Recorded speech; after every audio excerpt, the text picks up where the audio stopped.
On that very same page, there's another blessing.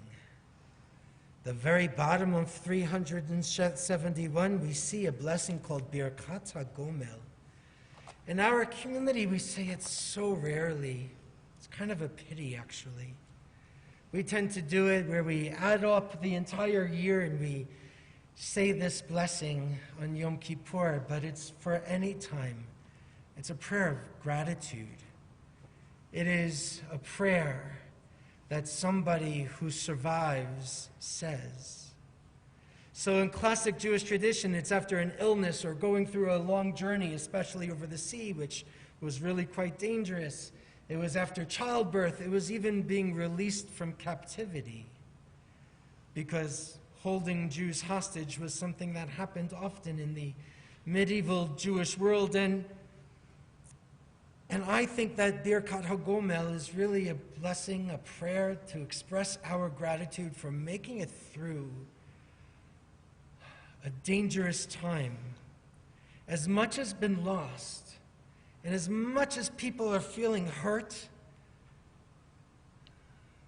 our folks survived. And I think that is amazing and beautiful, and it can't go unsaid. It doesn't diminish the hurt to also feel grateful, but maybe it can help us with some balance. Maybe it can give us a little bit of strength so that whatever comes next, we'll be able to be a little stronger to manage. So whether you are online or you're here in our sanctuary, and if you feel for any reason, not just about these fires, you feel for any reason, it's time to express some gratitude for getting through a difficult and dark and dangerous time. I'll say these words and you can repeat after me. So our friends, everybody will be able to participate. If you are looking at a prayer book, it's on page 371. Birkat HaGomel is at the very bottom of the page. So say these words after me. Would you say them after me too? Baruch atah Adonai. Baruch atah Adonai. Eloheinu melech haolam. Eloheinu melech haolam. Shegmalanu. Shegmalanu. Kol tov. Kol tov. Now when somebody says that, again in the spirit of knowing that we're never alone, a whole congregation responds. So if you didn't start with the first part, then please say these words again after me. Amen. Amen. Mi shegmalchem. Mi shegmalchem. Kol tov. Kol tov. Hu. Yigmalchem. Yigmalchem. Kol tov sela. Kol tov sela. Blessed are you, Adonai, our God, sovereign of all of the universe, who has bestowed every goodness upon us. And we say amen. May the one who bestowed goodness upon us continue to bestow every goodness upon us forever. Amen, amen.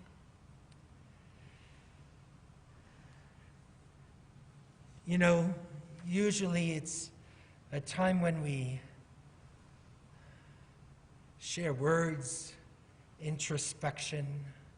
We try and make a teaching, a Devar Torah. And I've been mostly on the phone all day yesterday and today, making sure our congregants have housing, making sure folks are safe, trying to comfort only the few so far that we've identified who have known to have lost their homes. Some are finding incredible strength in saying it's just stuff, we're okay. And I hope that lasts. We have about 80 households from just our little congregation in Superior and Louisville and the bordering with Lafayette. There's 80 households, 80 families. We know that about 20 of them have been able to return to their homes. We know there's maybe 7 or 8 who won't for a long time. And the rest we just haven't heard yet. I kind of feel this week, with the Omicron variant increasing and this fire blowing into our homes and how many people have been hurt and affected, there's a part of me that definitely feels like those plagues that we read about are very present. But I'll tell you why it's not a plague. A plague was a punishment, and this is no punishment. A plague was a challenge to somebody or to a people or to Pharaoh to say, it's time to change your behavior, and that's not what this is.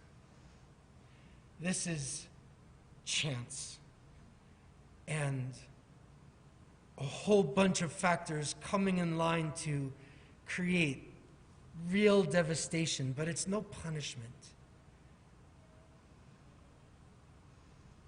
What I really believe is about this order, this opportunity, is to help our friends and family with being godly and recreating.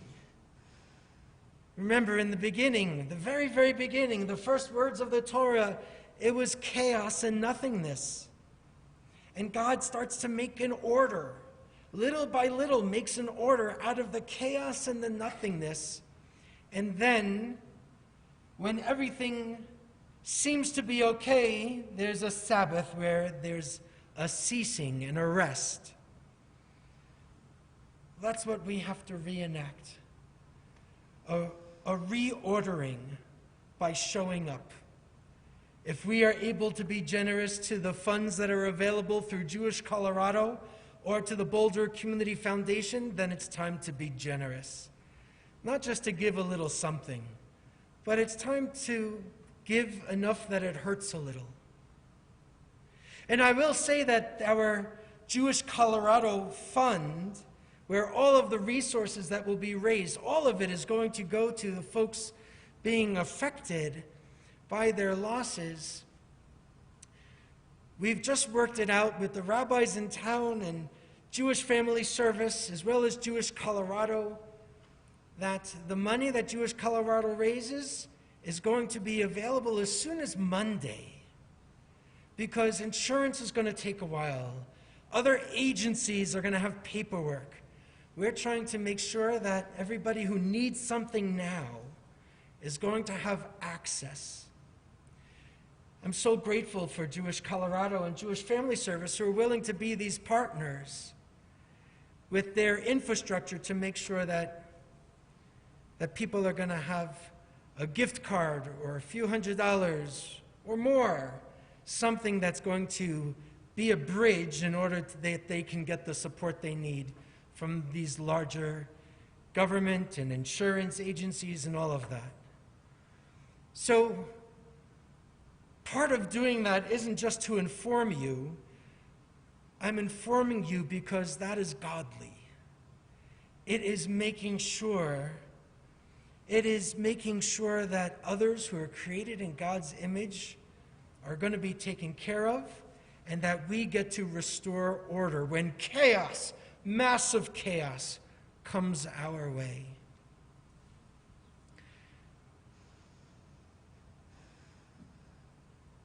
If you need something this weekend, contact the synagogue, call our number, hit the pastoral care emergency line. You'll get my cell phone. We'll make sure that you have some resources that will get you through the next few days if you are that short. We have 30 people who have said they'll house people. And that's not a long-term solution, but if you need a place now, let us know. Groups like Sister Carmen and Community Food Share are organizing. Colorado, Boulder, there are resources that we're going to be having available online for support services from Colorado if you need someone to talk to. And you can communicate to us.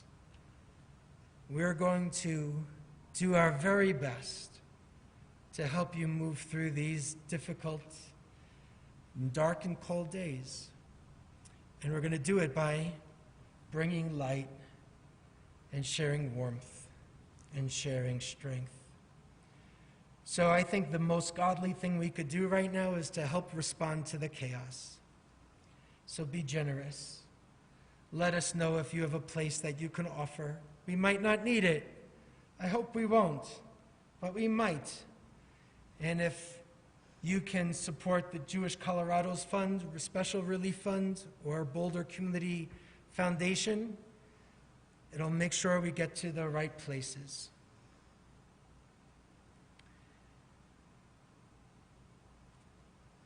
The last thing I want to say is this.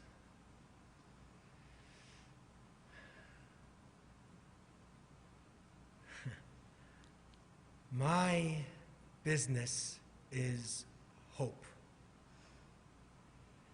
That's what I believe in.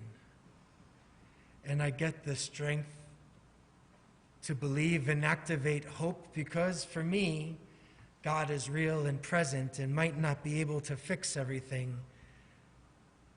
Absolutely, without hesitation, gives me the strength. And I believe gives you the strength to journey forward. My hope is that if you're having a hard time finding the opening to that strength and hope within you, that we get to help you. That we'll get to help you.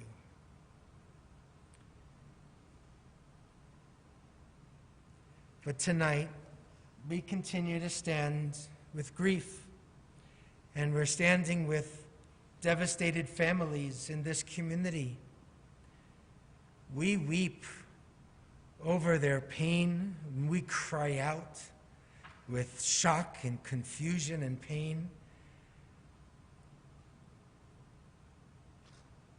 And at the same time, we're going to ask that God remain with us in this time of sorrow and fear.